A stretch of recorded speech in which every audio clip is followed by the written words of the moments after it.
Tell it to go live. Let's see what it does. It says you're live.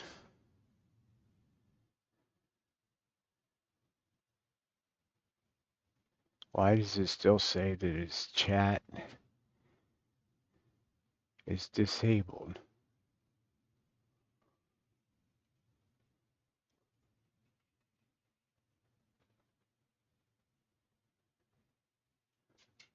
So if I make that big screen, settings, it doesn't tell me anything.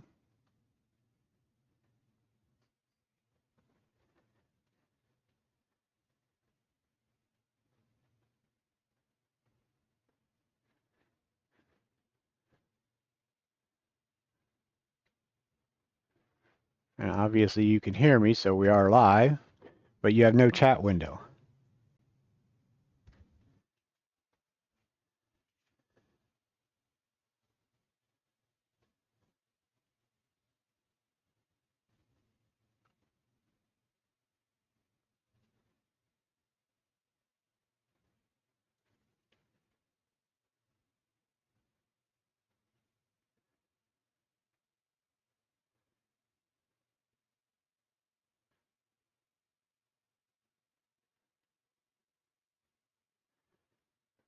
Why do we have no chat window?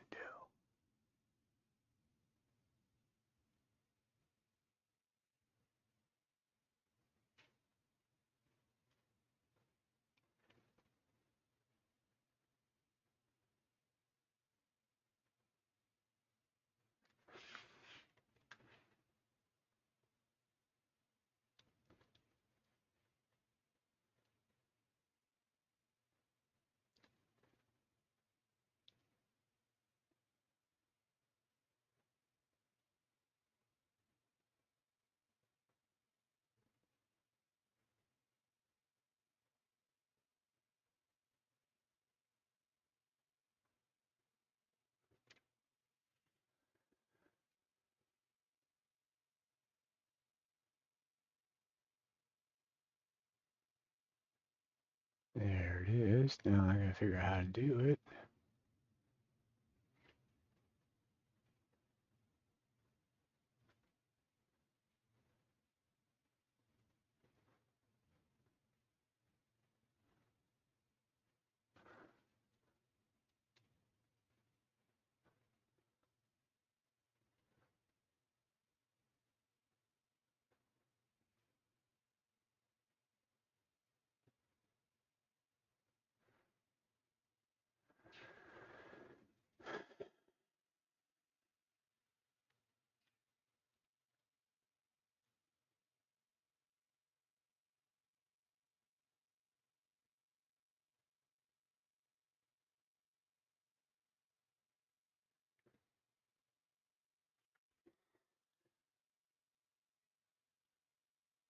I am here. I am looking.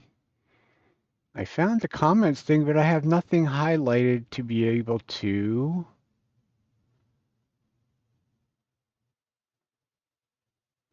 I just put recording date today.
And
why is it disabled?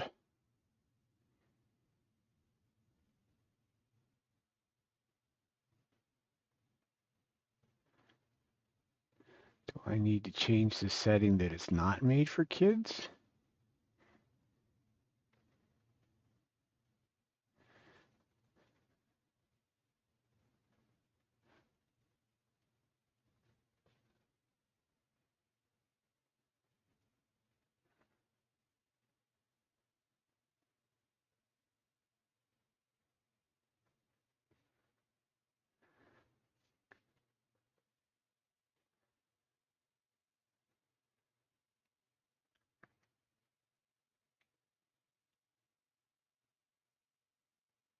That was it.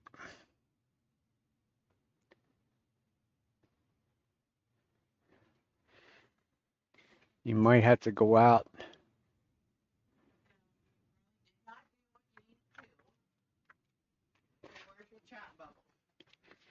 right here.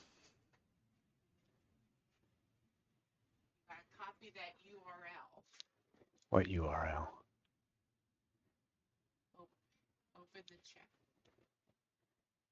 Open door. You can't, that's all it is.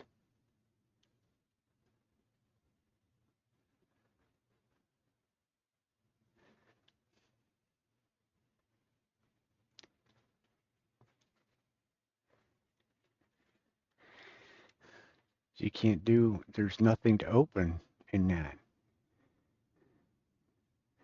See, I think the things. Wait a minute. Wait a minute. Wait a minute. Hit the.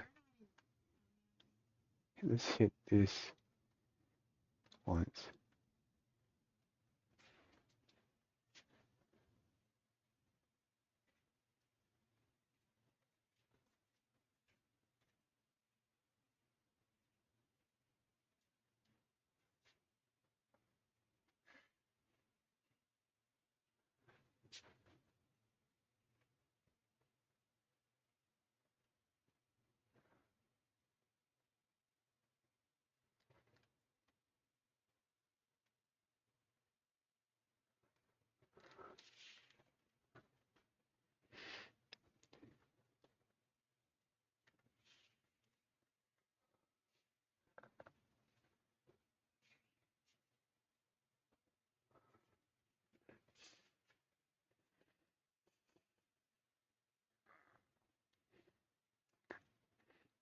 Do we need to copy this one? We might have to copy, if any, it'll be one of those two down there.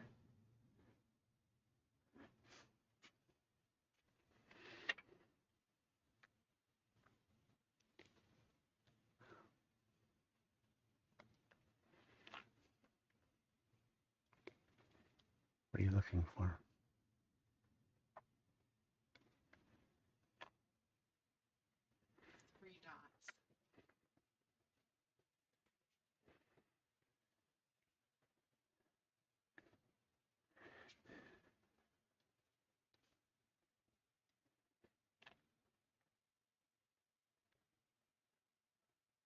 There is no three dots on this particular page. Go back to the very first one. Up there. First tab right there. Click on that one. There's still no three dots. We can customize or manage your videos.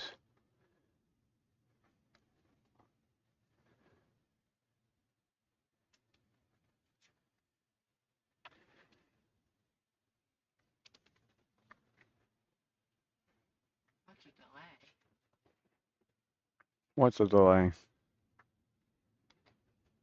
What you're saying and what I'm hearing. Well, there will be.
Find the live controller.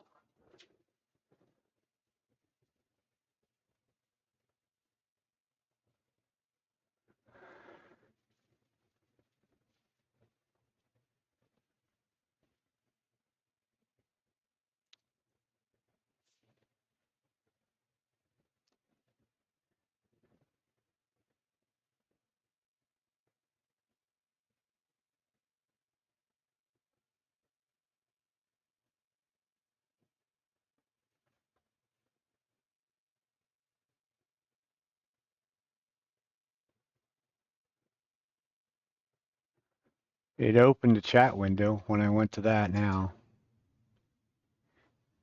on my end. Yes, I do. Stacy Cap says hello.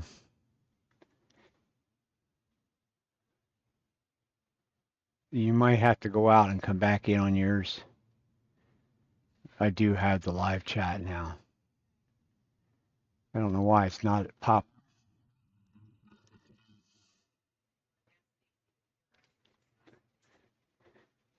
So you can hear me there, kiddo?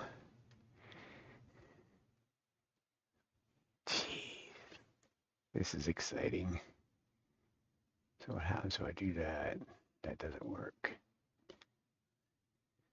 Just do that.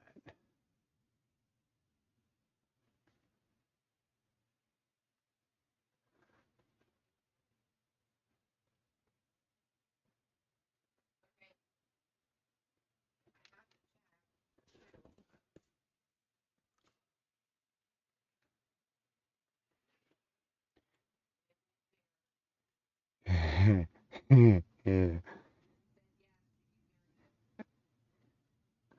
Okay. Well, it's also not.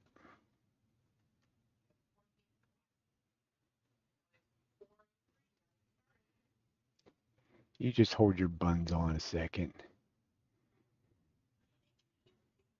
I know they can. All right. Well, we'll just go. You're just gonna have to. Somebody asks a question, you'll just have to tell me. The speech chat's not gonna work. That's evident. What else is evident is we're not on screen right there. Okay. Welcome everyone. This is a demonstration using the parfix CA glue. I'll explain a little bit about what it is. It is a slow setting, limited to no odor CA glue. It's made by Parson Industries. We have 3 levels of thickness. We have our 3408, which is the thinnest of the bunch at 5 centipoids in thickness. 3460, which is 45 centipoids in thickness. And we also have a 900, which is a medium weight CA. Centipoids is a measurement of liquids, water being 1, so that's only 4 centipoids above water as far as thickness goes. The 3408 also has a 40-second time delay. The 3460 is at a 50-second time delay. The 900 is about the same at 50-second time delay. The 3408 also comes in an 8-ounce bottle, or at least this is what I carry. The Parfix accelerator is a heptane-based accelerator, so it has much less odor. It doesn't have the strong odor of the normal activators that are acetone-based. It is still a CA glue. Don't make no mind of that. It will stick to everything. It will stick your fingers together very quickly. The other thing we carry is the Vonex polishing compound, which comes out of the UK. It is designed and made to polish plastics and lacquers. You can go over to our website, which is capscreation.com, and that's where we have it at. And all the prices on the website include shipping, so you don't have to go in and put something. Well, we actually don't have a shopping cart in the website, because in order to add a shopping cart into the website, our website would go from $8 a month to $24 a month to have just to have a shopping cart. So we don't feel that it's necessarily worth it. We just have the shipping already included in the price of the product. Now, that being said, if you buy multiple products at one time, and if you don't want to use PayPal 2 or 3 or 4 times, you can just email us with what you want, and we can invoice you one time, and you'll be done with the purchasing process. Or you can just use the PayPal 3 times. Either way. First thing we're going to do, we're going to start off small and easy. We'll do a couple small and easy things first. This is a bottle stopper. My bottle stoppers that I make, because a couple years ago, somebody told me they liked the bottle stoppers, but they had too much height to the piece. So I started making ones that are barrel shaped. They're drilled out. The drill size is like 1 3/8 inches. They're drilled at the depth. The metal part that I use has a flat base on it, and the base sticks out about 1/8 of an inch from the bottom of this barrel. So it sits on the table or whatever very nicely, but it only adds about 1 inch to the height of a bottle, which is what the people seem to have liked. This wood is a piece of maple burl. It has been turned. The brown rings on it are textured with just the knurling tool, and I burnt the lines to represent the pieces of wood that would be used in a regular wine barrel, whiskey barrel, the white oak barrels that they would make.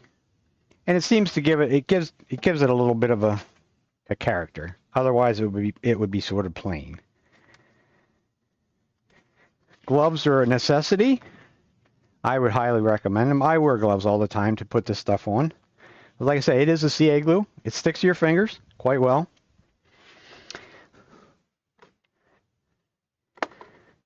So we need some glue. We're going to put the 3408 on this piece. because this piece will not absorb as much material. I'm going to use a simple paper towel. These are the Brawny 4 square. I'm going to put a little piece of polyester felt in the paper towel. I'm going to fold it up in the paper towel, and it's going to give me a reservoir to hold the glue. Don't necessarily need it on a small piece, but we're going to use it just to show you the difference. It also keeps a lot more of the glue off your fingers, which can be helpful. I'm going to move my camera just a tiny bit. Try and get this more in the center. Not that direction. That direction. And then I can bring it in a little bit closer that way. Now, if you have a variable speed lathe and your lathe goes down to a really nice and slow speed, as in this case, this is a Laguna 1836, we're at 137 RPMs. If it does not go down below 200, hit stop, put it on not spinning. And that's how we're going to do this one, just to show you the difference. It doesn't really make a whole lot of difference. It just adds a little bit of time. So I've put the glue on the pad, and as you can see, it's changing color, so you know we're putting something on the surface. We're going to rub it in. We're going to be very liberal with how much we put on. We're going to go around it a couple times because we have a 40-second window to get this job done. The wood itself needs to be dry. Cannot use it on any wood that has any real moisture in it, because moisture is what causes CA glue to set up. And notice the other thing, we don't have any smoking paper towels. We have no obnoxious fumes because this is an odorless, limited odor is what they consider it. I can't smell it at all. Most people tell me the same thing, that they can't smell it. So we put it on liberally. We're going to clean the end of our bottle off. I have a garbage can right beside my lathe. We're going to throw it in the garbage can. I'm going to put the cap back on the bottle. And once again, we're not in a hurry. Unless maybe if you live in the Everglades or something in Florida where you have a ton of humidity in the air, or your shop is very humid, you might have to move a little bit quicker. We're going to wipe the excess off. I don't want any of what is sitting on the surface. I just want what went into the surface of the wood, soaked into the pores of the wood. And that's it. One coat. The 3408 is a one coat application. It will not allow you to put a second coat of 3408 over top of itself. It will sit on the surface. As you can see, we pulled some off. I mean, that's the amount, basically that area right there is the amount of waste that we had in the finish. At this point, it is still tacky. Once again, depending on where you live in the world, you may or may not have to use accelerator. It's just easier if you do. I'm going to spray the accelerator at about 18 to 24 inches away and above it. I just want that mist to land down on top of the... I'm spraying up here, the mist lands down on top of it. That's it. We're going to take it off. I don't think where I wanted to go next before I take that out.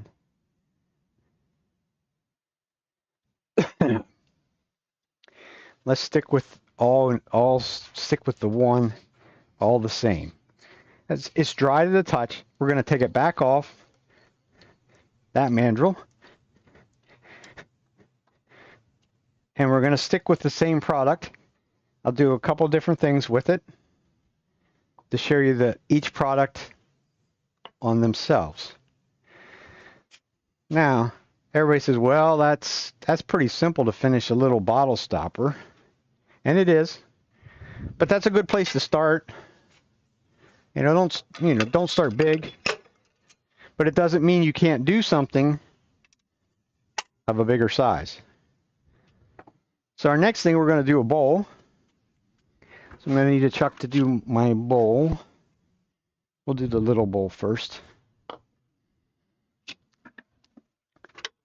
going to put my chuck on. I'm going to have to widen things out a little bit so that you can see what's going on. I have a friction drive. So we have a little jam block. My jam block is actually made out of resin. It can be wood. It doesn't really make any difference. The resin ones just doesn't do anything over time. I'm going to use a piece of wax paper over top of that, because there could be places, depending on the kind of wood and how thick the piece of wood is, this stuff is thin enough, and with its slow setting wicking capabilities, it could go right straight through something that may be only 1/8 of an inch thick or something like that, or a place where the grain is running. Yes.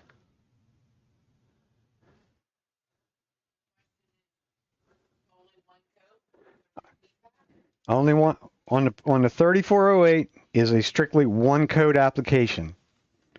It will not allow you to put a second coat on top. It will sit on the surface. There may be some little places that it may soak in, but the majority of it, if you've put enough on the first coat, the majority of it will sit on the surface. And when you put super glue over top of super glue, it sets up. It will not give you, the 3408 will not give you 40 seconds to play around on the if you tried to put a second coat on. It will set up on itself very quickly and will sit on the surface. It'll look like a beautifully waxed car that you just put out in the rain, and you get all them little beads of water on top of it. At that point, you got a problem. A problem you don't want to go there, because you're going to have to sand all those little beads off in order to get back to the simple surface that you want. This one here actually doesn't look like it has been sanded. Show you one other little trick that somebody showed me, and just kind of passing things along. This piece has been sanded through 400, power sanded. And if I can get my wonders of wearing gloves, you can't get a hold of things. I'm going to take a piece of 800 grit sandpaper. In my case, this is wet dry sandpaper. It's sourced from Super Grit Sandpapers, supergrit.com, I think it is. They're out of Gettysburg, Pennsylvania. I'm going to take a little bit 800 grit sandpaper, and I'm going to do little random orbit circles. As you can see, our surface now went from super shiny to a flat finish. My wife said, just come over here and told me, slow down, you're moving too fast. Well, we got to get this done.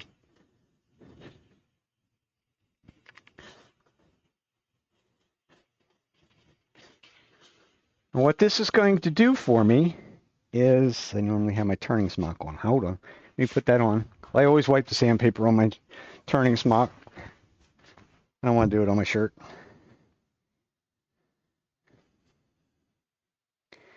So what this is going to do is break up any of the scratches that may be in line with one another.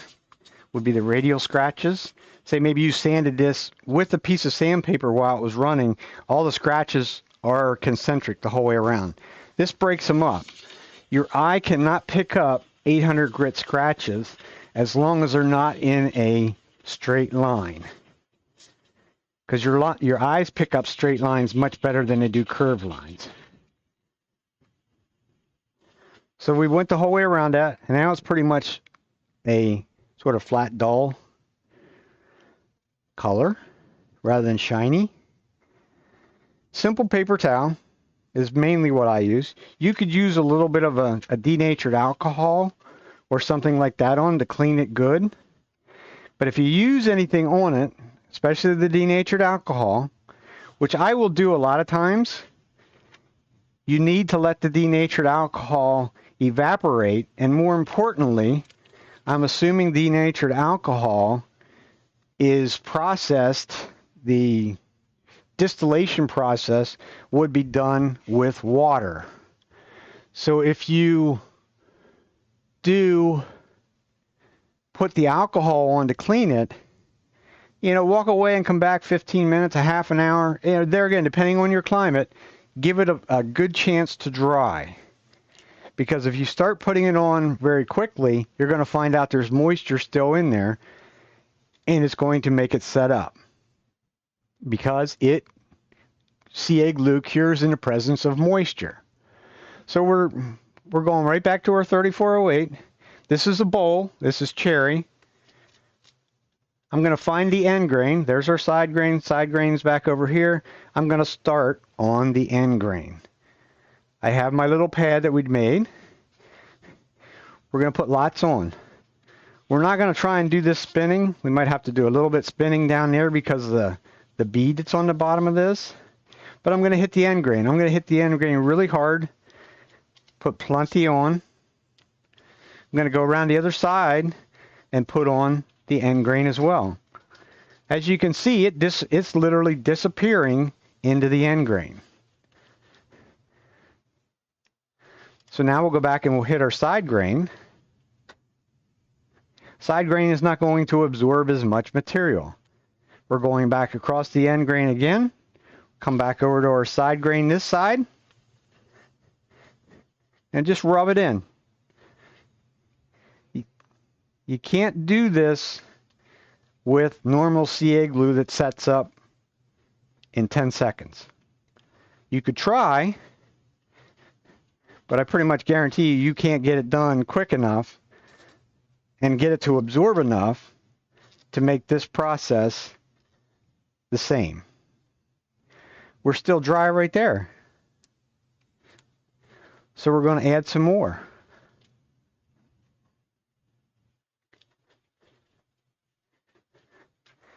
Sorry, I had the bottle in the wrong place.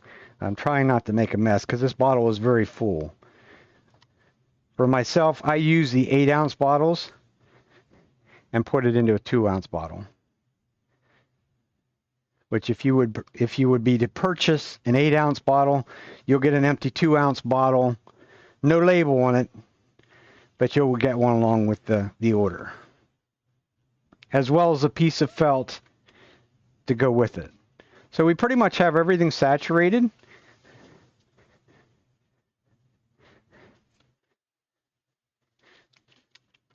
Once again, we're going to wipe off our top. And it's, as I said, it's CA glue, so some got down onto my finger, so it stuck fast. It's why you wear gloves. CA glue will burn you. It gets very hot. So in this case here, there's not much left sitting on the surface. But as soon as I start rubbing back over it with the paper towel, it's going to pull some of it back off. It's not going to pull much off of this. This piece of cherry here, something I normally don't work with. I was given this piece a while back. This is actually a piece of kiln dried cherry. So it's considerably drier than what I would have as far as most of my material. Most of my material is coming from a log, and I don't kiln dry it. It also makes it harder to turn when it's kiln dried. So that's it. That's our outside complete. Now spin it around. I'm going to look for any place that looks like it's really wet. You'll see that there's nothing sitting on the surface. But if you keep rubbing over it, it just keeps sort of bringing a shine to the surface, which is the paper towel is absorbent, so it's trying to pull some of it back out. I'm just wiping the excess off. That's all we're doing.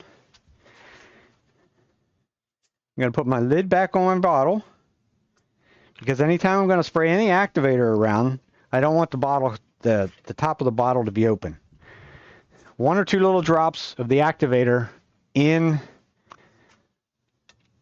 there in the bottle, and you've ruined the bottle of CA glue. I'm going to be about 18 to 24 inches away again.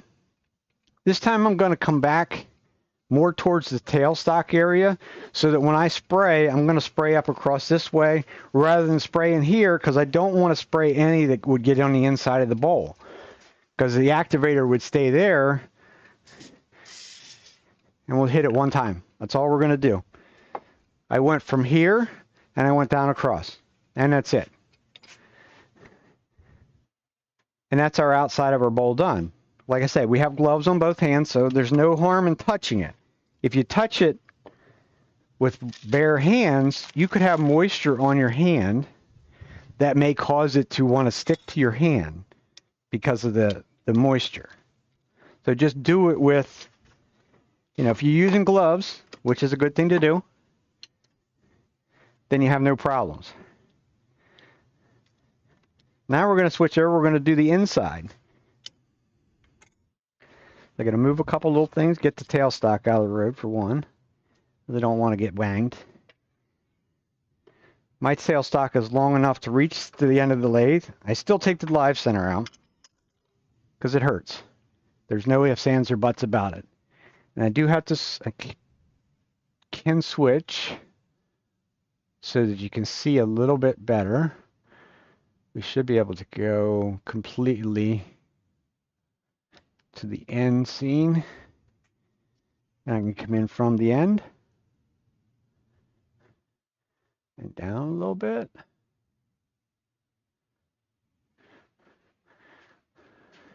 And then we'll be able to see what we're doing on the inside. And then we'll go strictly to the inside view because there's nothing to see from the top anyhow. So we're going to grab another little piece of felt. Felt is cheap, by the way. And there again, I send a piece along with you to get started. You go to Joann Fabrics or whatever and buy a sheet. Looks like there's something on the...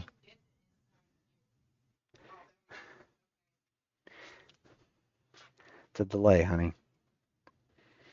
My helpers tell me, you said you went to the inside view. Yeah, I did, but there's a delay between what I see and what you see. But we've made our little pad again.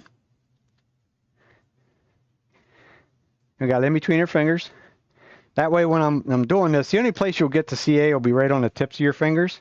Of course, it doesn't matter. It's still going to stick to your fingers. It could stick your fingers together, and it will stick your fingers together quite quickly if you've never had that misfortune. So we're back to the same thing. We're going to get our pad wet. You can start in the middle. This side is going to take less material. Whichever side you do first, the other side will take less material because you've already clogged up the pores and filled the pores from the other side. Hence, if you do something real thin, as in 1/8 of an inch thick or less, you want to do whichever side is easiest to sand, you want to do that side last because this is going to go through at 1/8 of an inch depending on the wood. I did a piece of sycamore just to try it, and sycamore is pretty porous. It went right straight through to the other side. Not completely through in everywhere, just in certain areas where like here on either side you have end grain. Where that end grain goes straight through, that's where it will come out the other side. It won't go through the side grain very quickly, but the end grain, it will come out the other side, which means you're going to have to do some sanding on something like that. Or at least be patient, be more patient than what I was. Because my philosophy was, I've already given it time to start to set up on the inside, and I went right to the outside and did the same thing, but it was not set up in the center part, and it actually came back through the other side. So that was it was a trial and error kind of experiment that ended up creating a piece of designer firewood. Because it was not a pretty piece of wood to start with. So that's it. That's our inside done. I'm going to go back and clean our bottle again. I'm kind of fussy with my bottle. I try and keep them clean. We're going to hit it with the activator again. Once again, my lathe goes on slow speed. I don't need to spin it. I really don't need to spin it at all at this time. Here's my arm length.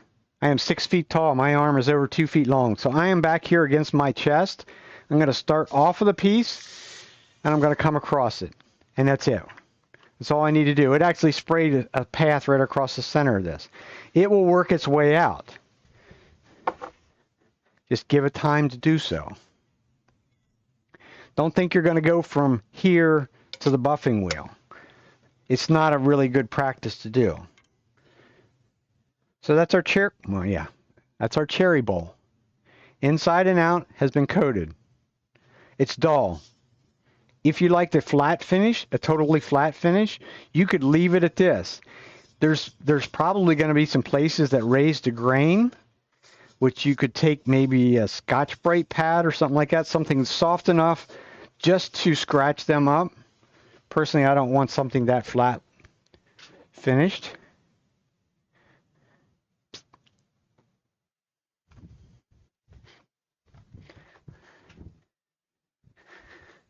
How many people?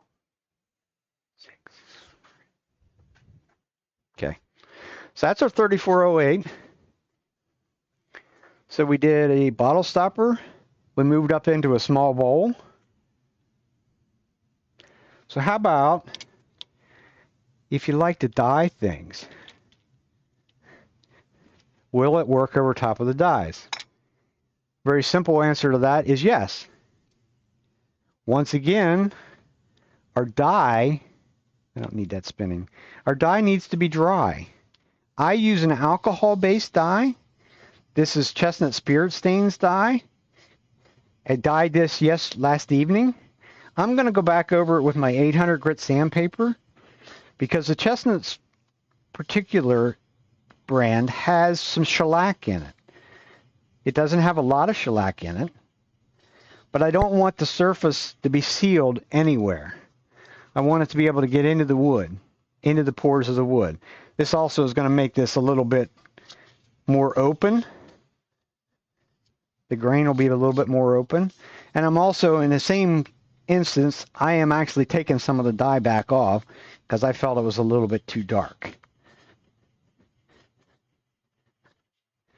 Once again, you got to wait for it to dry. If you use a water-based dyes, because there's plenty of them out there, make sure it's dry. And don't be in a hurry, because if you put it on, especially the water-based ones, if you would put it on too soon, like within 5 minutes or something like that, it's going to set up on contact. And if you've never seen super glue bubble up and carry on, you will then, because it's drying too fast. It can't release what it needs to release off of it. Once again, I'm wiping it down with a paper towel. Make sure it's clean, or relatively clean. I'm not concerned if there's a little bit of dust sitting on there. The only time you need to be concerned about the dust is if you used walnut, is one of them. Why didn't you tell me I didn't go back to the other camera? You're not oh, that's why, because she left me.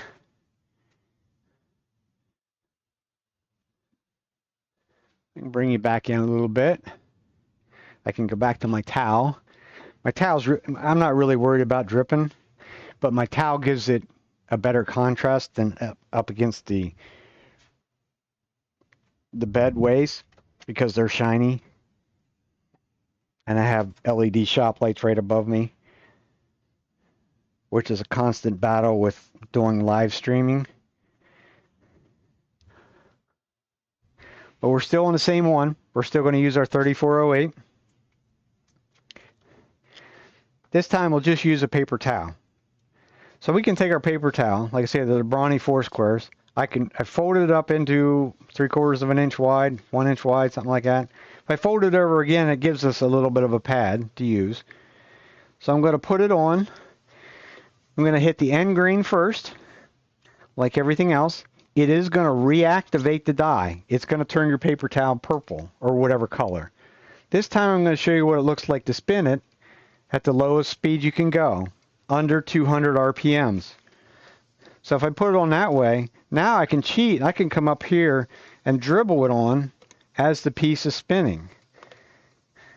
And it's going to allow me to go quicker and put a really nice heavy coat on there, all the way around the end, on the end.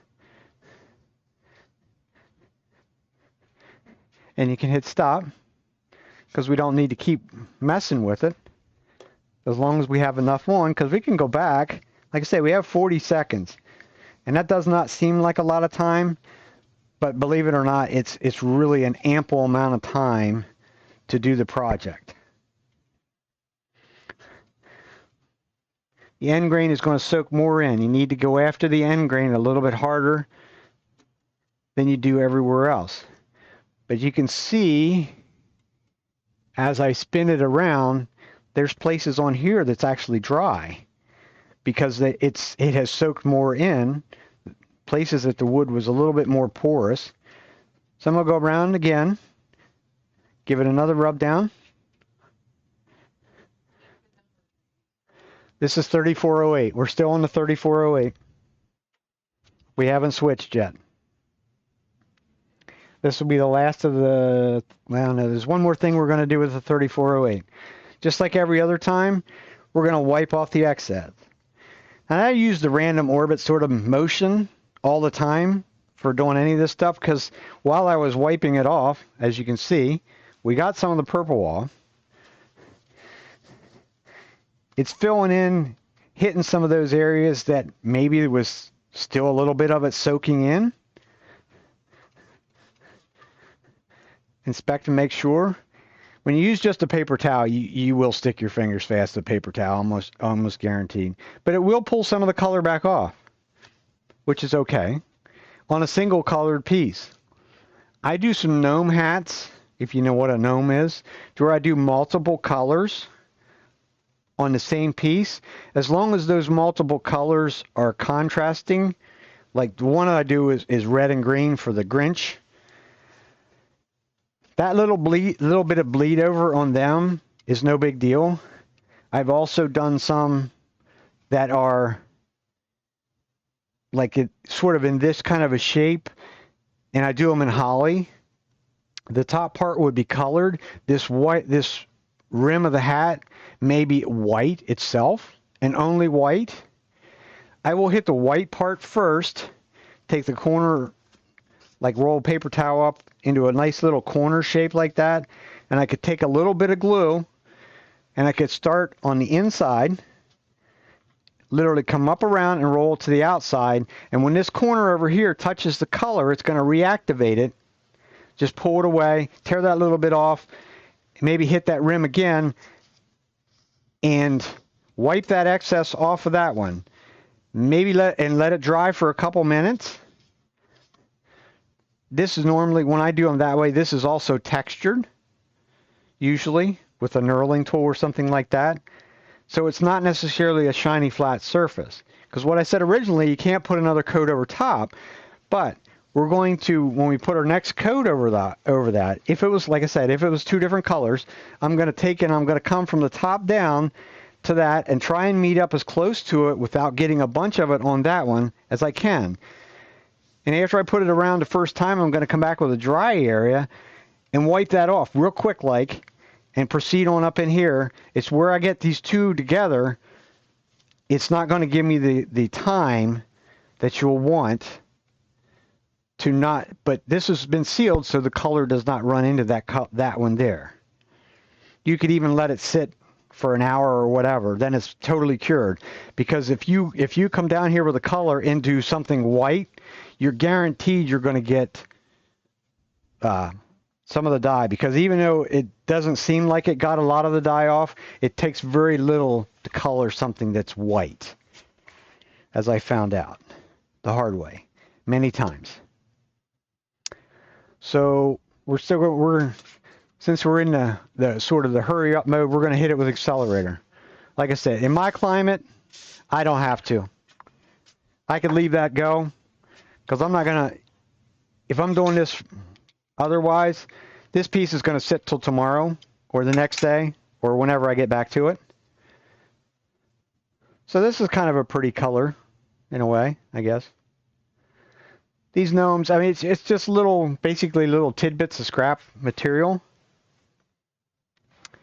So they're just kind of like a fun little project to do. I'm going to take my chuck off because the next thing I'm going to show you, we're still sticking with the 3408 for one last little application. And then we're going to switch to the 3460 for a couple little applications. This would be the start of my bottle stopper. I wish I could put it right in the middle, but it's not going to cooperate. Well, maybe it will. So I'm going to bring you nice and close. Got to move this around so I get it in the right place. Should have had a block of wood in there. That'll be okay. Oh, wait a minute. Got to put my piece of... Tell you what, let me get a little block of wood. Put that underneath it. That way I can put it where I need it to be in the center of our screen. So I can be in there nice and close so you can see what they do. And both the 3408 and the 3460 have the same, well, even the 900, but the 900's thick, so it's not going to soak into a lot of things. It's not going to soak in like the thin parts will. Once again, we're at the 3408. This is Spectra ply, if you know what Spectra ply is. It's just ply, it's veneered wood put together. It's used a lot in like gun stock manufacturing, which is where these pieces came from. There's a place north of us that does the gun stocks. So I can go there and get small pieces from them that are scraps at a really, really reasonable price. But I want to seal this on the inside of this. Like I say, this has been drilled. It's also been sanded. This whole area in here is sanded. I don't sand that very bottom because it's too hard to sand, for one. But this should be sealed down here as well as stiffen the fibers up in that hole, or around that hole. So I'm going to put some 3408 in there, and I'm going to let it sit. We got our 40 seconds time delay on it. This one's not quite as porous. There it goes. It's opened the grain up. As I move it around a little bit, it just disappears. And you see the amount that I put in there and disappeared. So what happens if I go again? Now that all the pores are wide open and ready to absorb, I put it in the second time. It's going to take a little longer on the second one. And some of this stuff seems to be, I don't know why, it shouldn't make a difference on color, but it does. There again, it's disappearing. Down in the hole is not quite disappearing as well as what it could be or should be. But there again, it's disappeared. I'm not going to go too carried away because it's going to come out the other side. It already did. It's already wet.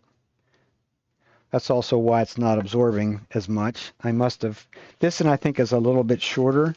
I'm going to go in here and wipe off the excess before I turn it upside down and have super glue running down my arm. That's about an inch thick right there. It went right straight through it to the other side. So this basically has stabilized this whole bottom section of this blank of wood.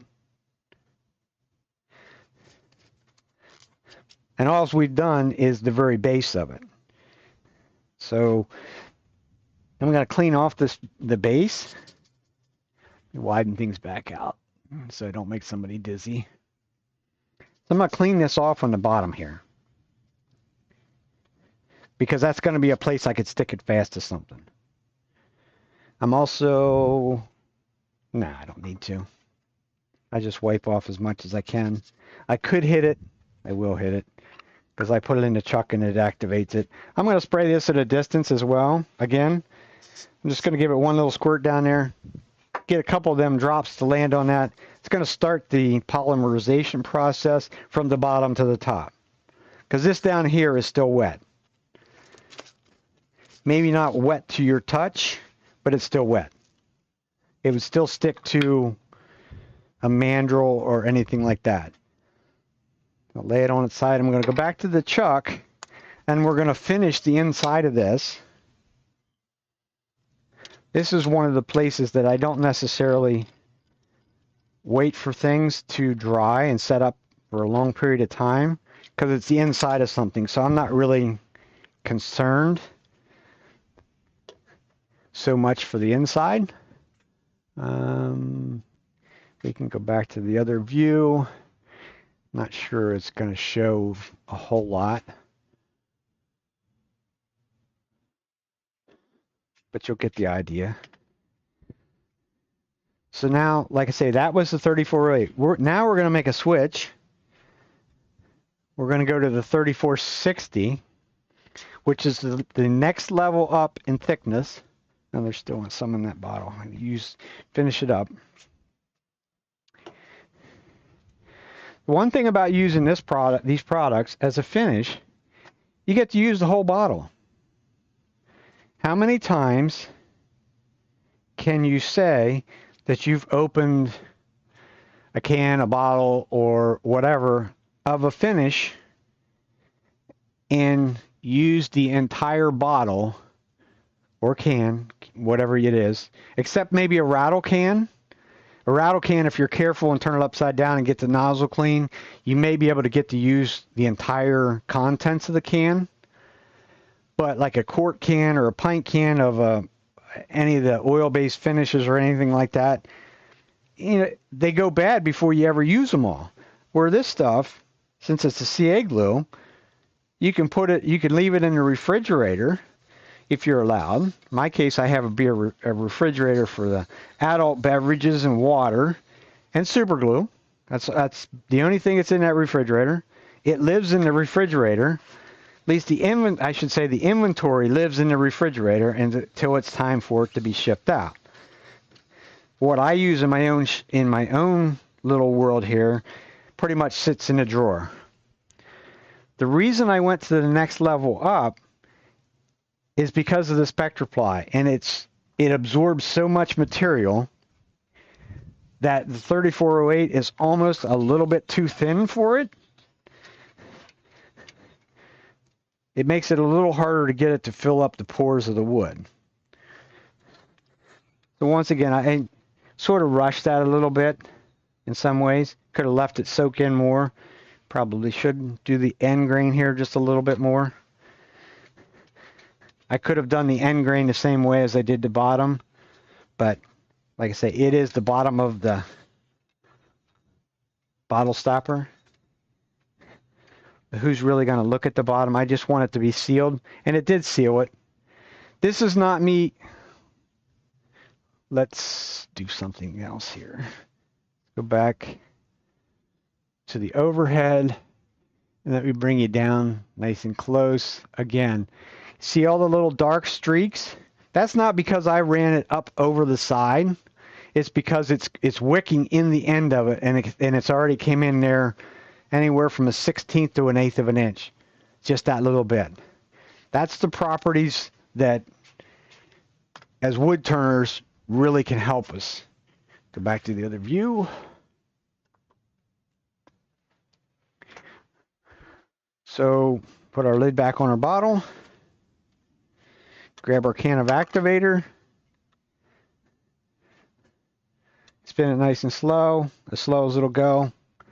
Same thing, I'm going to go 18 to 24 inches, and my pattern is going to come like this, straight across. One time. That's it. Not up here. If you do it up here, you'll get white spots and all that other stuff because there's entirely too much activator on the surface. So we can give that a minute or two to spin and dry while I get a drink.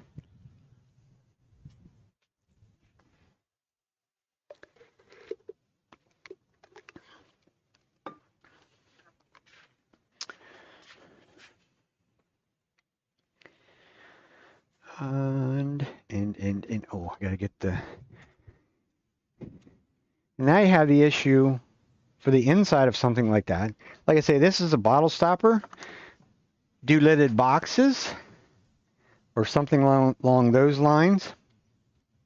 How are you going to finish and polish the inside of a lidded box?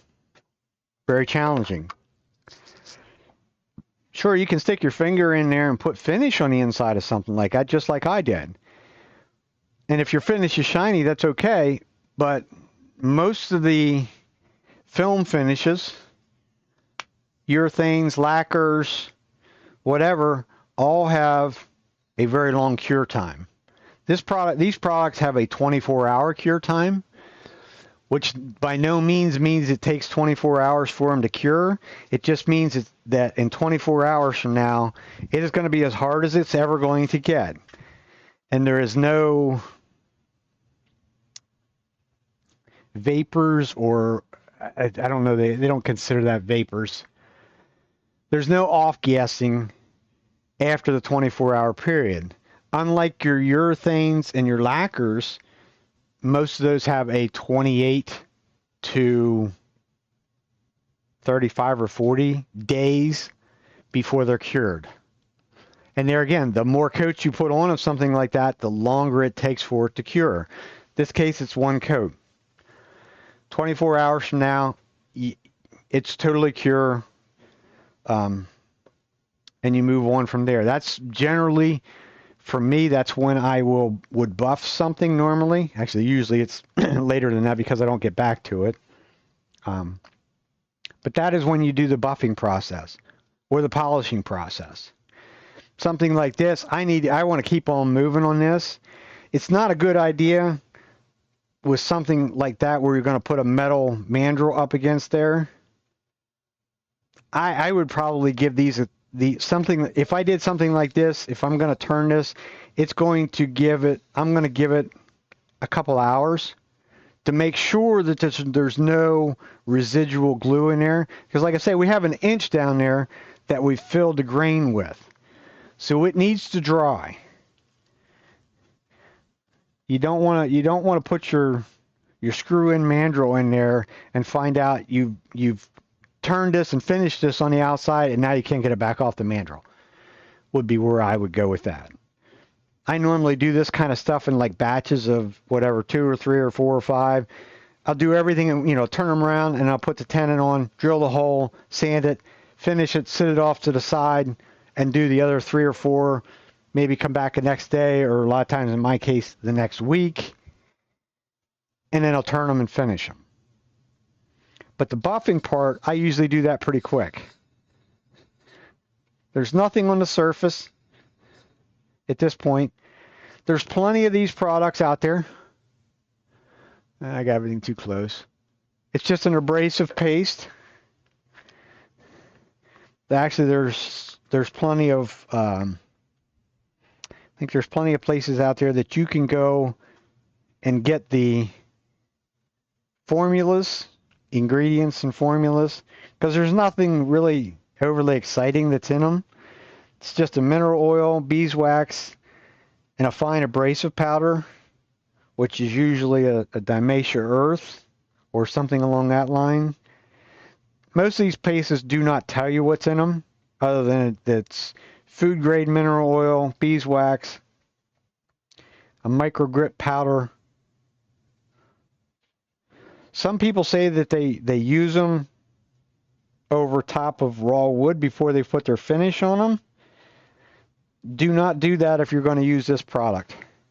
You don't want to me, I wouldn't use them. This is on my opinion, and my opinion only on that. When it comes to the parfix, don't use it. Do not use it on raw wood and then expect the parfix to go over top of that, because the first clue, the oil part of it probably wouldn't hurt. The beeswax part is a wax, so it's going to close up the grain. Actually, these people tell you to put it on a paper towel, rub it in, rub it around, get some on the end. This is not these products are not to see how much you can put on at one time. A little bit does a lot for you. Going to spin it slow, because there again, I'm going to stick my finger inside of there.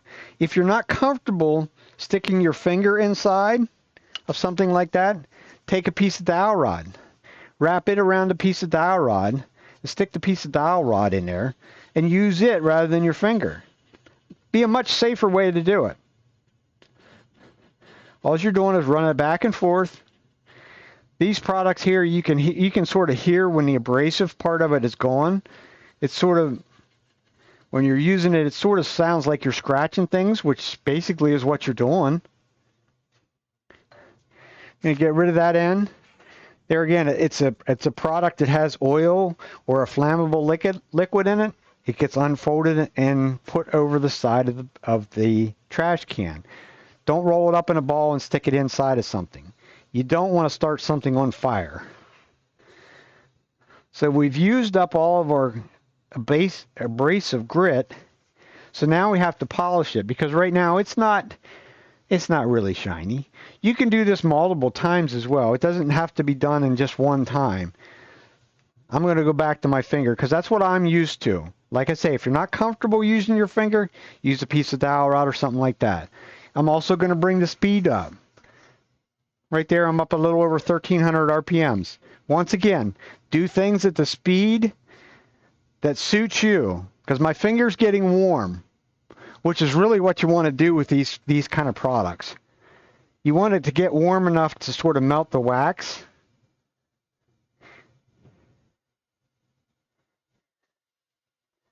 I should have had something that we could have done this on the outside. Well, we could. We still could. We could do that bottle stopper with the same product.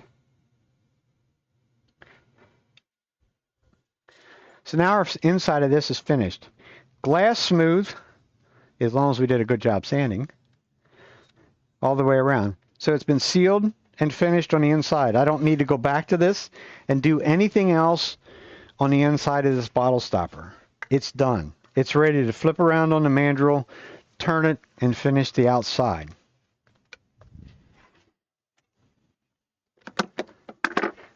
Which is not part of the demo today, so we're not going to do that.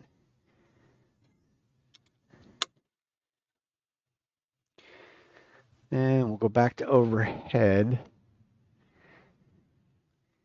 Maybe we can see a little bit better.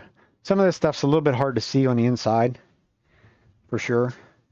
But you can get an idea of the shine on the rim. There, it sort of shows you a little bit of the inside. The bottom, the very bottom, I didn't touch it at all with the abrasive paste. I guess if you really wanted to, you could. But till you get the metal piece in for the bottle, 3/4 of that's covered up anyhow. So I just view that as a bit of a waste of time. We do have to, huh?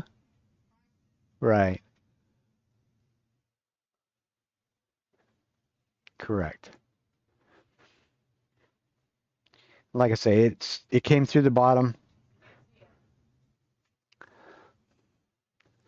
That gives you a better idea now that it's dry, how much came through. And like I say, that area, well, you can see the line because I've already drawn lines on this one. So we're at about 1 1/16 over the bottom, because this top line up here represents the bottom of the drill hole. The big drill hole, this would be the small drill hole. I did not put much glue down in the small drill hole because I knew it was coming through there, because it's only that thick. It's only 3/8 of an inch thick. Those lines are just so when I start turning it, I will take the tenon off, and this section right here will be the top of it. This one actually is thick enough. This one I can make into what will appear to look like a hat. I'll be able to put a rim down here, curve it from here up into there, make a little tassel on the top of it or something like that. Try and be creative. I'll put it that way. Keyword is try. Some days you can be really creative. Other days you can not be very creative. At least that's the way it works for me. Put it that way. So we have one more bottle stopper to do.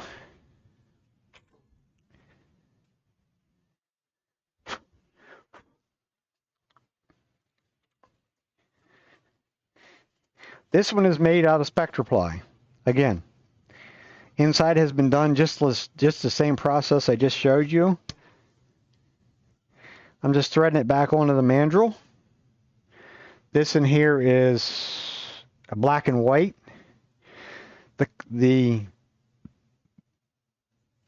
Well, maybe it'll make a liar out of me, but these do not, whatever dye they use, I'm trying to think whether I did a black and white one. We're going to find out. Usually there's, the black and white's kind of an uncommon color in the SpectraPly. It's usually more darker colors, the reds, the blues, the greens. It shouldn't bleed over, or at least bleed enough to actually leave it, turn it gray. We're going to go back to our 3460. Widen out just a little bit so you can read the bottle. So we'll go back to our 3460, or we're still on the 3460. Like I say, 45 centipoids, 50-second time delay.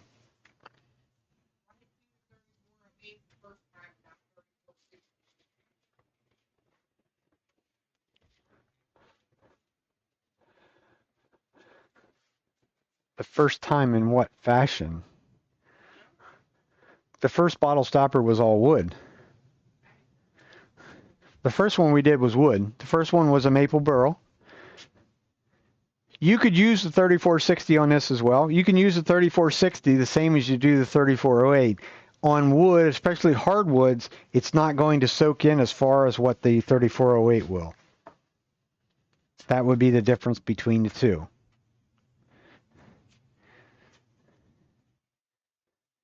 This one we're going to use,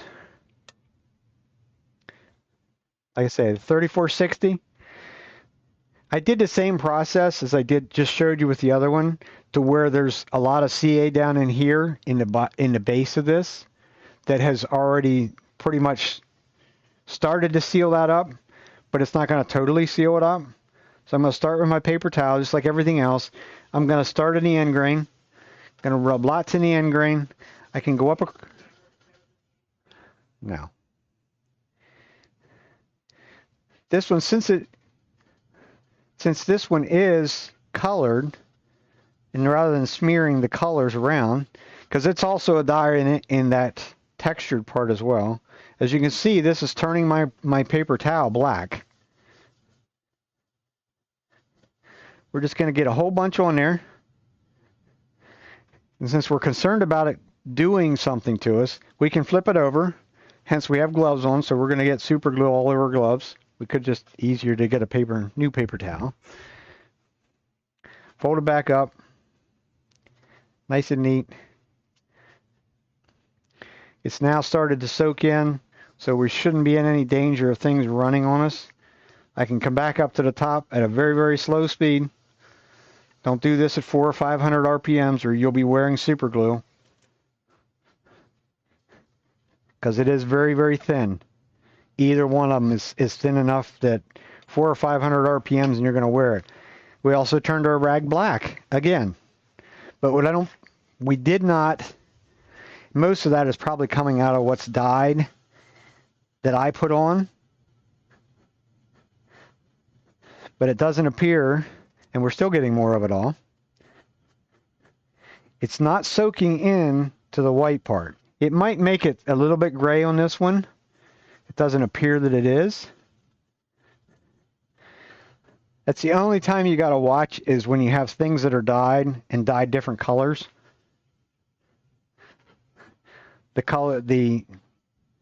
Either one of them will reactivate the dyes. No matter whether it's alcohol or water-based dyes, the dyes are dye. So far, I've only found one dye that it does not like, and that was a leather dye. I'm not quite sure why it did not like the leather dye. I would have said there shouldn't have been any water in the leather dye, but there was something in it that it did not like. It set up as soon as it set up on contact. So once again, we saturated it. Very dull in color. Very dull in shine, appearance. Just looking over it, make sure we don't have a bunch laying on the surface. If you wanted the pen, what most people want in pens, the super high gloss plastic look, which is what CA glue is. CA glue is nothing more than liquid plastic in a bottle that cures in the presence of moisture or the use of an activator. I'm just trying to make sure I don't have no pieces of paper towel stuck fast somewhere, especially with the textured part.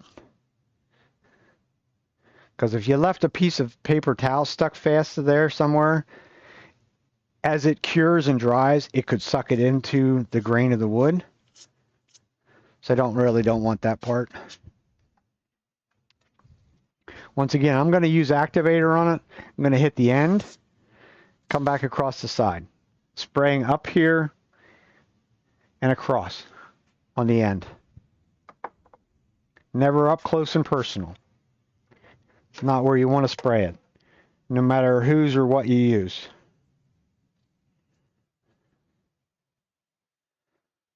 So that's everything. I didn't do the really big bowl. We probably really don't need to do the really big bowl. I could have, should have. Add this and I must still have a little bit on my fingers. It's a little bit sticky. So I'll just pop it out on the mandrel because we don't have any more of those to do.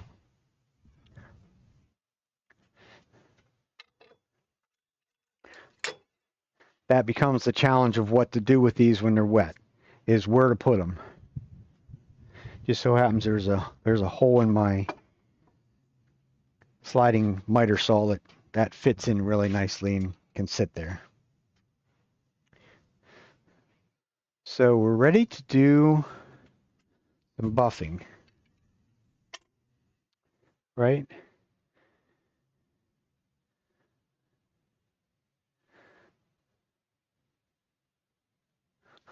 Or would somebody like to see a big... Everything I've done is pretty small. We could also, I have a natural edge cherry bowl that's ready to be finished that I did yesterday. Would you like to see how it works on something bigger?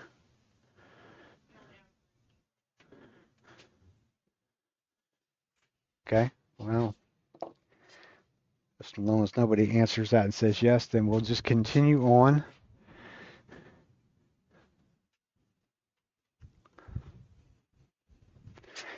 On to the buffing stage. Like I say, this stage would wait till tomorrow on a normal situation.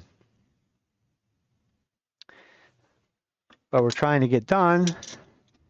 It doesn't do a good demonstration to tell somebody you got to come back tomorrow to watch things come to life.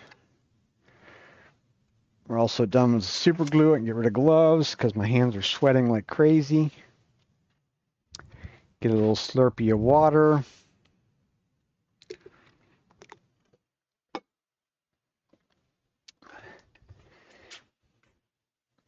We're going to start with a white diamond wheel. I'm going to use Vonex on it rather than a white diamond. If you have white diamond, you can use white diamond on this product as well. I feel that the white diamond doesn't give you quite the amount of shine that the Vonex does. So now try and remember what order I did these in. We did the maple burl bottle stopper first. And we need to widen way out so we can see what we're doing. Our wheel also is not clean.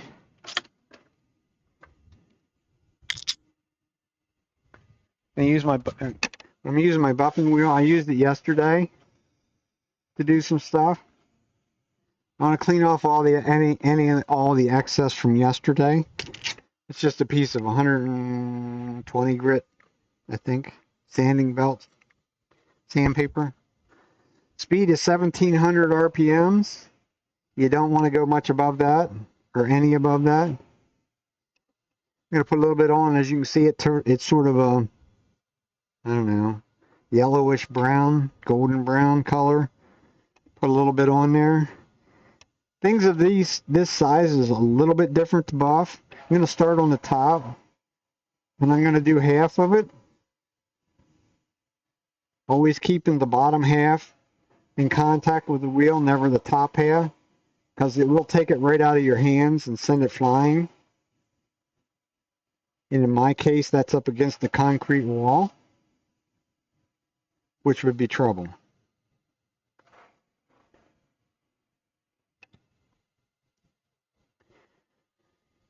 So I can see the gold color disappeared. I'm just going to touch it. I'm not forcing this into it. I'm just putting a little bit more on it. Here's where you can use the mandrel. If it wasn't in the other one, you could use the mandrel to help you hold on to this. But it's usually not too bad. I don't have too much trouble with it, put it that way. So I can go in multiple directions. And get enough on there. There we go. We can go up and down. We can go sideways. The texturing could cause us some issues in certain places. But the more we buff, it will come out. At least it always has in the past. I'm not putting a ton of pressure against the buffing wheel. I don't want to generate heat. I don't want to generate a bunch of heat. Just like everything else you do in turning, you don't want to generate a bunch of heat. So I can do it. I did it coming around. Now I'll go back the other way and do it in the other direction. You can do it in multiple different kinds of direction. And if you notice, I didn't put any more compound on the wheel. Used a little bit of compound, do the buffing. And then what I'm really after right now is to try and get rid of the compound that still is sitting on the piece that I'm working on. Use it up and get rid of it. This is also not necessarily going to cooperate very well with the texturing part on this one today.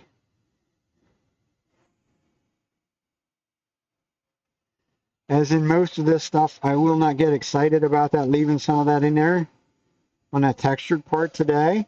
I will come back tomorrow or another day and hit it again with the buffing wheel with no compound on the wheel, and hopefully it'll come out of there. This is kind of the first that I've had any. This is also why you don't rush things. There, it's coming out. And when I get over here onto this clean corner of the wheel, I can get it out.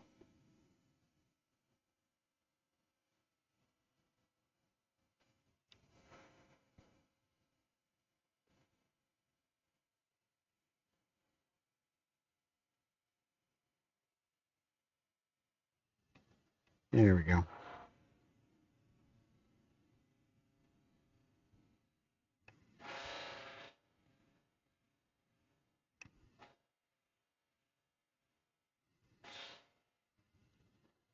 So that's giving us a nice, there's another good point. I was sloppy. I ran some down over this edge. You probably can't really see that. But what I can do, this is how you fix any mistakes that you make. Maybe you did something and got too much on in one place and didn't get it off. There's little bumps around this edge. All this has already been done with the 3408. I'm going to go around 800 grit sandpaper, and I'm going to go around and I'm going to sand that edge, sand those little bumps off. It will clog the sandpaper up because it is plastic. But a little piece of sandpaper, fine sandpaper, And we're going to go around and we're going to clean them little bumps off. Because that would be pretty ugly if somebody picked this up and looked at that. Certainly not something I want to see. So now I've gotten rid of them, but now I have a dull spot. So I can just go back and just hit that a little bit with the buffing wheel.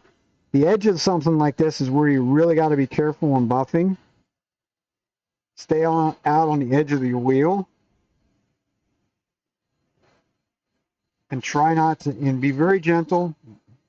I'm just touching basically the wheel. And get rid of the excess. And now it's back to a nice high satin shine the whole way around there. So that's our wooden one. Our first wooden one. Our only wooden one. Oh, the Spectre Ply one's over here. So here's our purple one that we did. Am I going in the right order? Yes. I think. Here's our little purple hat.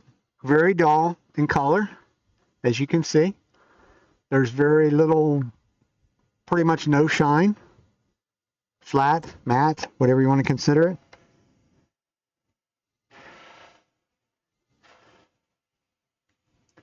The harder the wood, this would be hard. This is hardened maple. This has some nice curl to it. The harder the wood, the shinier it will get. Or the longer you buff things, the shinier it will get.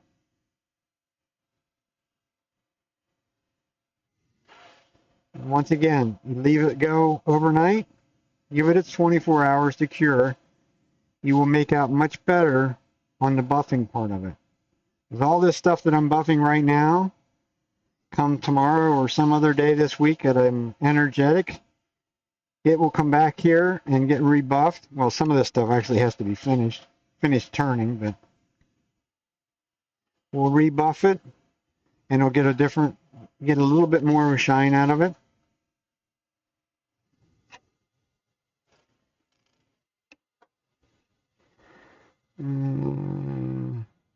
Trying to get the bead down here. Trying to get some compound out on the edge of these wheels. It can be a challenge. There, we got it though. So we want to get a bit of shine.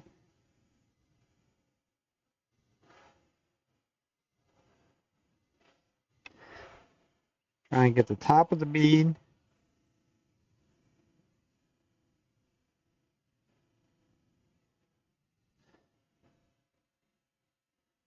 Do the whole thing in variation of angles.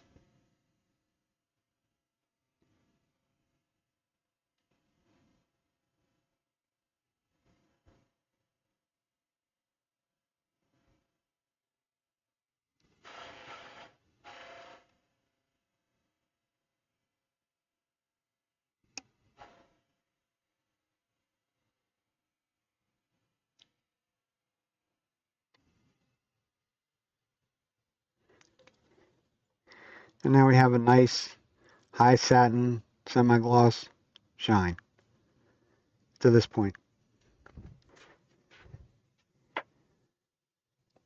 So let's do our bowl. We're going to be able to do the outside of the bowl.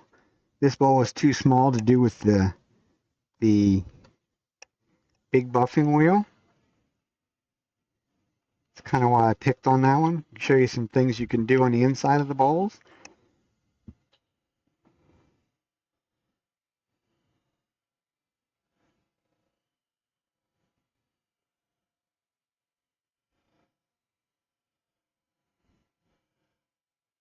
Like everything else, we're going top to bottom, bottom to top, whichever. You can run it around.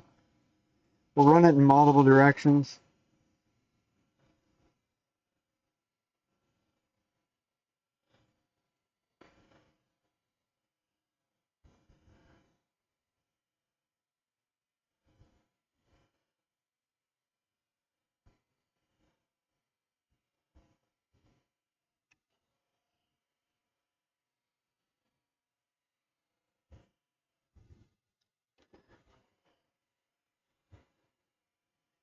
Make sure we get the whole way around. Looks like I went a little too fast in one place there, maybe.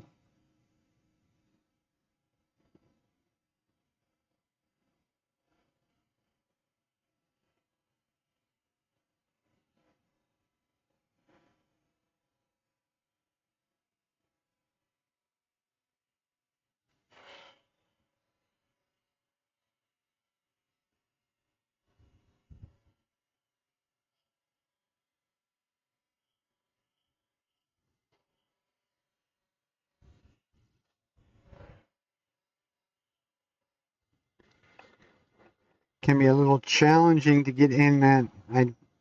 It's kind of a little bit of a new, I guess you want to call it a new design. I've been putting a lot of little beads, smaller beads on the bottom of bowls or something like that. Makes them sit up off the table a little bit. Gives them just a little different look, a little better look, I think. Also gives you another extra little challenge of how to accomplish such things. So we're going to use just the edge of our wheel here to get down in that little V groove.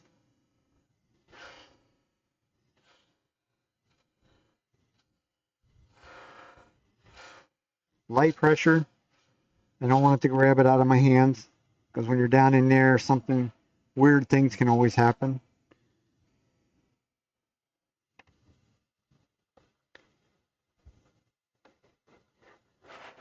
Spin it around and make sure, give it different light to see whether there's places that are dull that maybe you missed something somewhere.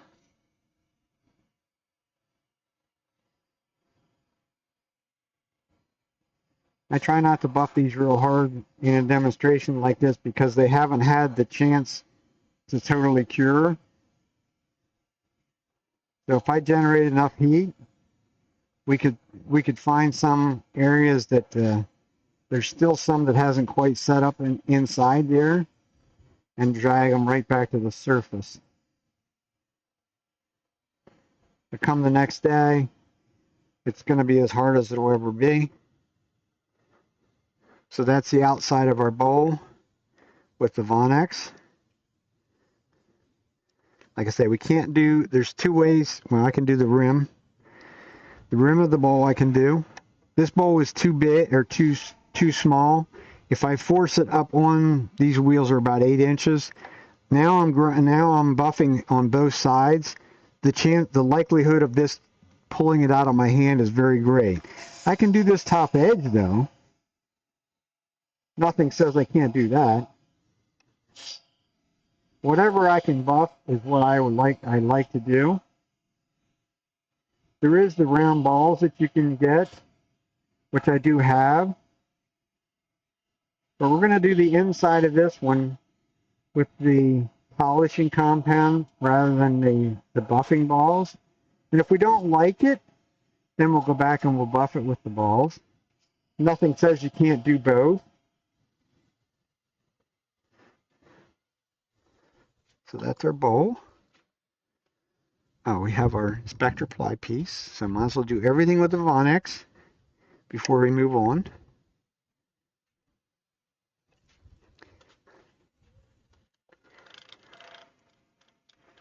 Once again, we get a little bit more on there. Now I have something more to hold on to as well.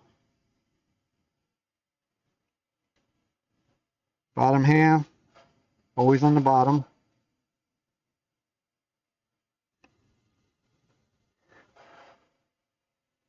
Go in a couple directions, get out here on the edge where the wheel is dry or no compound, or a little compound, to clean that area off.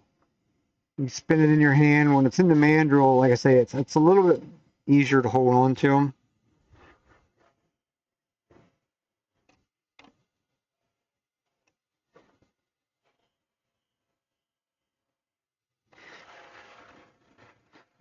I'm going to go in that direction first on this one.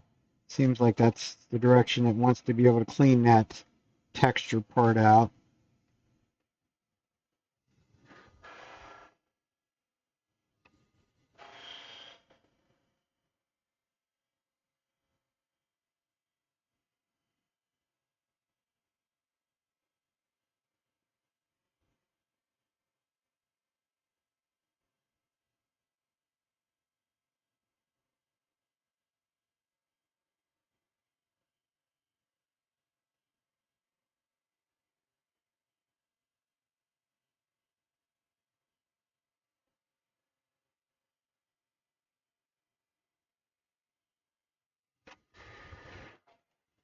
One more little go around. The Spectra Pie takes a little bit more buffing to get a nice shine out of it. It also is not, this is not really conducive to do this quickly to it. It is much better off to be patient and wait till the next day, or at least 4 or 5 hours from now anyhow, not 20 minutes later. Because the Spectra Pie just soaks in the material. I mean, we'll get a nice smooth finish out of it. It's just not quite going to be as polished as what it will be. That's the other thing when you're buffing things. It generates static electricity because I just reached over there to turn the machine off and got zapped. So that's all of our pieces done with the Vonix, except our bowl has to be done on the inside. That's okay, we'll do that last.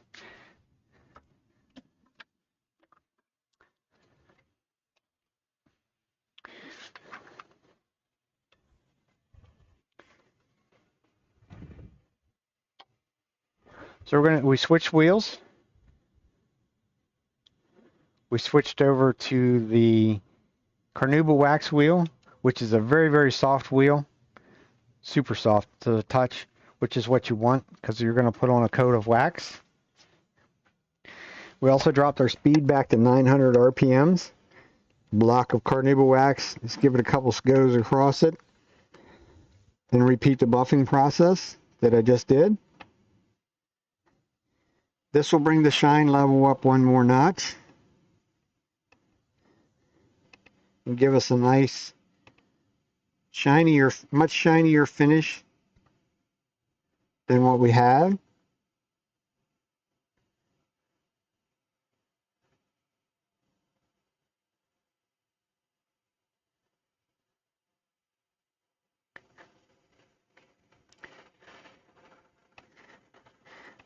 And there again, you can do this multiple times. You can buff this until your heart's content. Keep putting more layers of Carnauba wax on. Because the Carnauba wax is very, very durable and hard. So it will stand up to quite a bit of handling by people or what have you.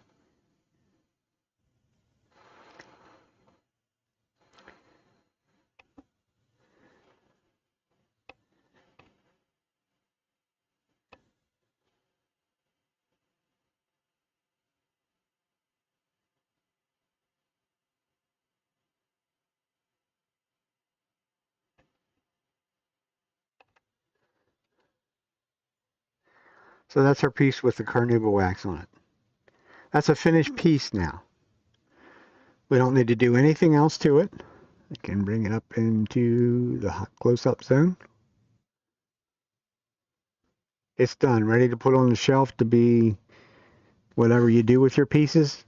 Give them away, sell them, whatever. Like I say, all this stuff I would give it till the next day to buff them.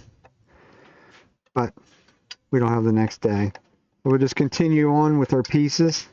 This is our piece of purple maple. Same thing, we're going to give it a coat of Carnauba wax.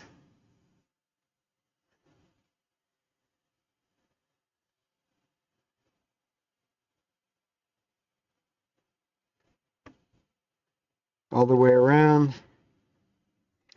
And this wheel is really soft. It doesn't really, this wheel here is the only one that really doesn't try and take something out of your hand because it is so soft.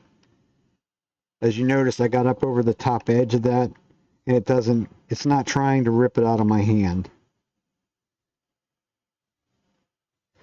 So there's our purple, a nice shimmer to it. And it's reflecting the light.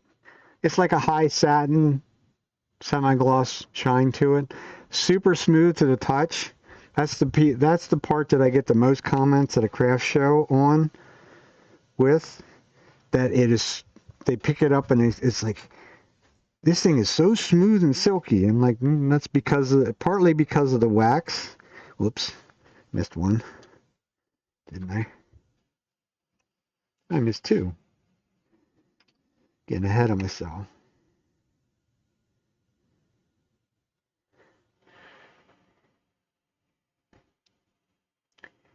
Probably could leave this Spectre ply one alone.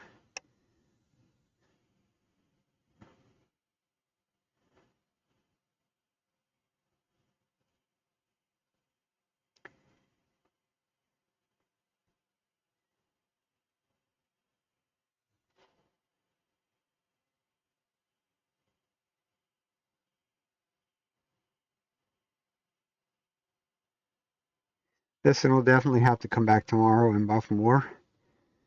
It's still a pretty decent shine out of it, but I know it will get more of a shine to let it fully cure. The end of it is more cured than anything. These side pieces will get much shinier than what they are. So that's our 2 bottle stoppers. We have a bowl yet to do.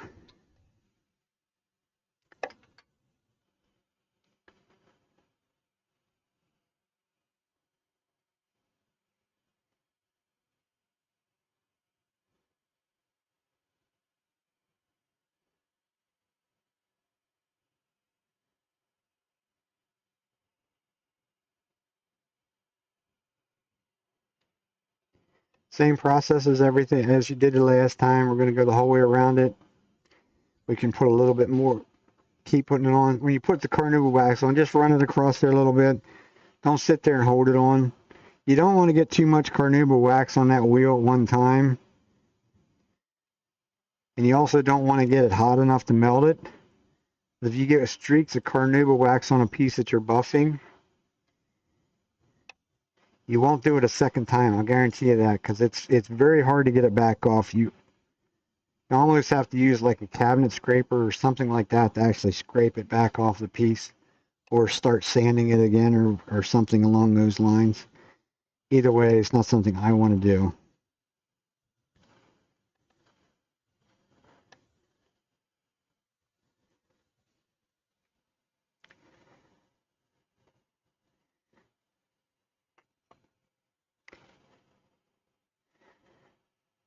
A little bit more challenging to get up underneath that brim, or that little bead there.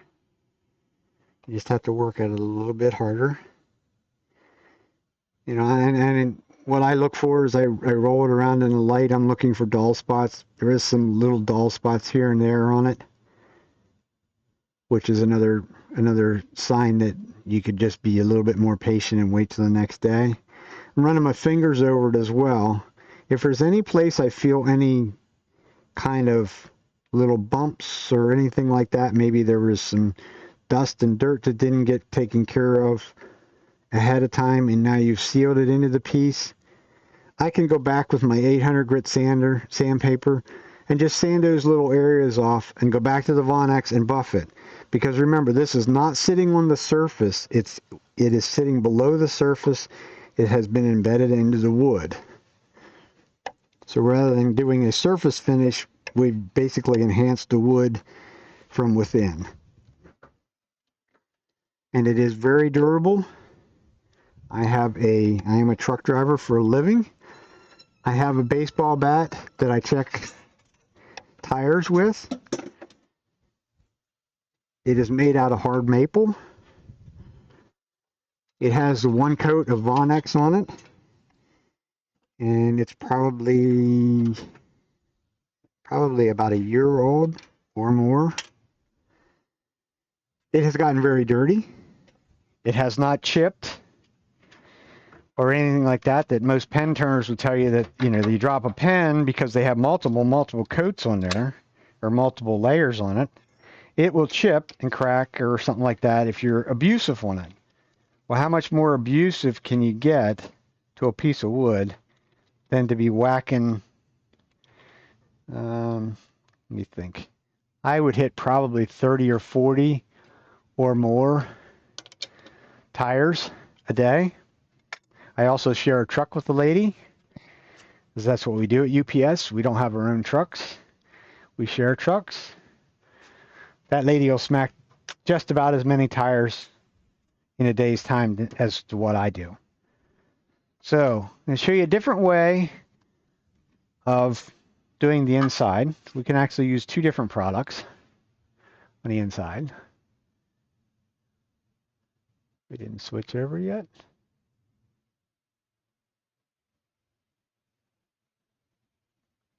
There we go. I was getting ahead of it. This time we'll use the first one I used was the Petas wax. That's made in the States. This is Yorkshire grit. A lot of people are probably familiar with that one. Considerably more expensive than the sort of local US made one. Probably has to do with the fact that they got to bring it in from overseas. Another one of those products. This is the fine.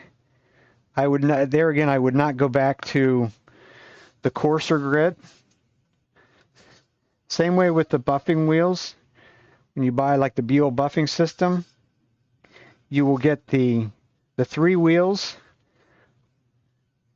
3 different compounds. The red compound, the rouge, in my opinion, and in a lot of other people's opinion, is way too coarse of a grit to be using on your pieces, unless you're just buffing a piece of raw wood without any kind of finish on it. Otherwise, if it has finish on it, the rouge, the red rouge, is about like going back to 320 grit sandpaper. So if your finish is that poor that you need to go back to 320 grit sandpaper, then maybe you should look at a little bit more of your finishing regiment rather than trying to buff something out. Once again, paper towel. I smeared it around. Now we're going to basically grind it into the piece. Try and keep this moving as much as you can, because this actually can put lines back in your piece. I've had to do it already, which is very, very irritating. Because remember, you're sanding, you're basically go back to sanding with, I don't know what grit, abrasive grit this would be considered. Gonna get a nice clean, no, we're not gonna get a clean spot. That one's that one there is a little bit more liquidy than the other one. Let's get a clean paper towel. I fold them in about 4. We were at about 300 or 400 RPMs. We're gonna go up over 1,000. I said up over 1,000, not over 2,000. And we're gonna buff it.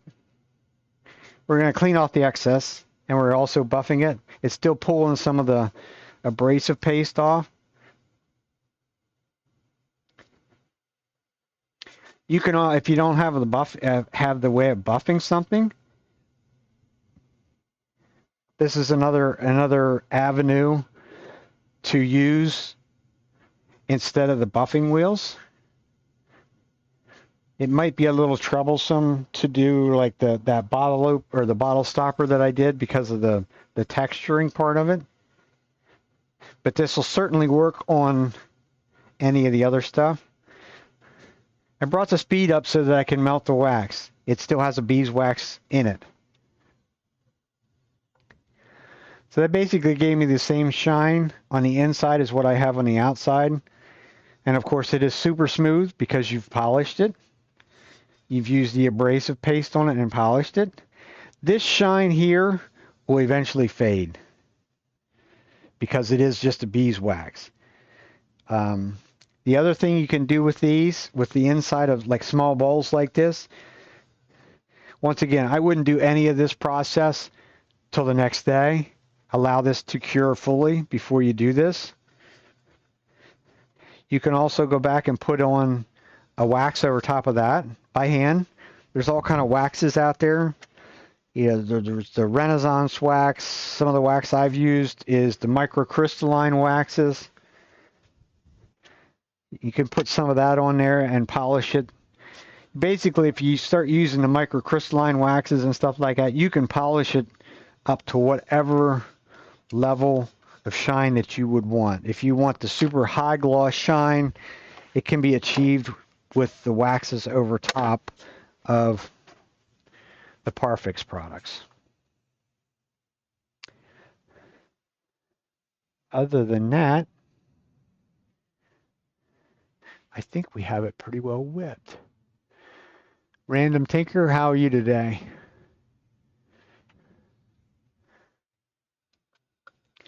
There was one other thing.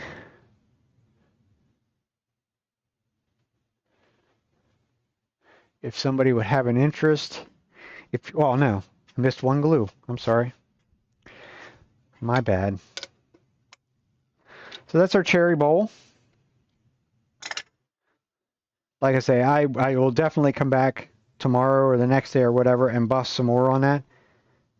But like I say, it is a nice high satin shine. Right there's actually a little place that there's a, I can feel it with my fingers. Your fingers tell all. That's why I try and tell everybody. Run your fingers over things. Look the other way. Look somewhere else than what you're looking at and run your fingers over something. From right about here, there's this little area right here where there's a tiny bit of something right there. 800 grit sandpaper, little random orbit action, clean it off, go back to the Vonex, hit that area again. You won't know the difference. You can sand this off and go back and rebuff it, and you'll never know where you sanded at, as long as you use 800 grit sandpaper. Don't go back to like 400 grit and sand with it, or you could have issues. Okay, one other thing left to do, one other glue.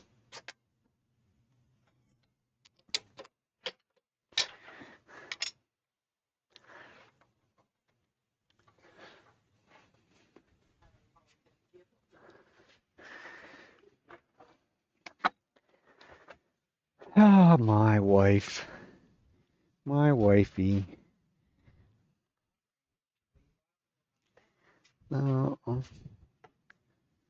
Okay. Did I not bring it over?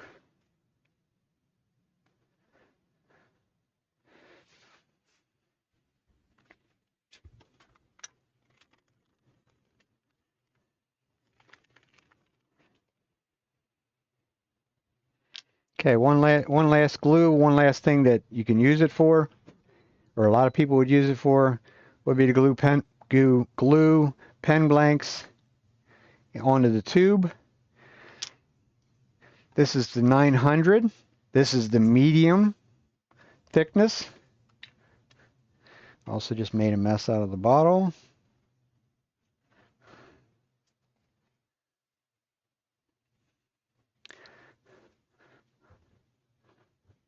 So we're going to just run some down our tube. Stick it in the barrel. Spin it around so I can spread the glue out. That's all right. We're going to do it this way then. So I'm going to spread my glue out the whole way in there. I just dribbled it all over the place too. I can pull it out and look and make sure, because I have 50 seconds to do this. I use a big fat pencil to push it the last little ways in. These blanks are about 1/8 of an inch longer, or more than that even, than that. It's not rocket science. This is it. It just helps you have a little bit extra time, because I see lots of people post things out there that they say that they get the pen barrel stuck in something before they get it the whole way in. One note on that aspect would be, don't go from drilling to put your pen blank or your tube in there, because even though this is supposedly dry wood, whatever moisture is in there and you drilled through it, it generated heat, which sucks the moisture towards the heat. So drill a pen blank, give it 10 or 15 minutes before you would even think about putting a tube in it. One note on those tubes on something like this, the acrylic tubes, acrylic stuff, plastic on plastic makes this stuff set up quicker. So if you used an acrylic blank of some sort and went to put the pen tube in, it can set up a little bit quicker, not drastically quicker, but a little bit. The other thing I was playing with last evening was, I'm not much of a pen turner, so let's see if I can get it zoomed in and hold my hand nice and still. Here's 3 pen barrels. This one here is the Brown Malley Burl, and 2 other ones that are Spectraply, all of which have 1 coat of finish on them. The brown one and the red one have 1 coat of the 3408 on. The purple one has 1 coat of the 3460 on them. Done the same way I did everything else here today. The 1 coat, I left them sit for, I had these here, I only left them sit maybe 10 or 15 minutes and come back and buffed them. And that, as far as I was concerned, I might have to get back into making some pens, because I am not a person that likes to do the multiple coats of finish over top of this stuff. I would just rather put the 1 coat and buff it from there. So more on that to follow, I guess you'd say. I don't have any of those ready to do that with today. Unless there's somebody that really wants to see it, I could get the pen mandrel thing out and I could show it to you.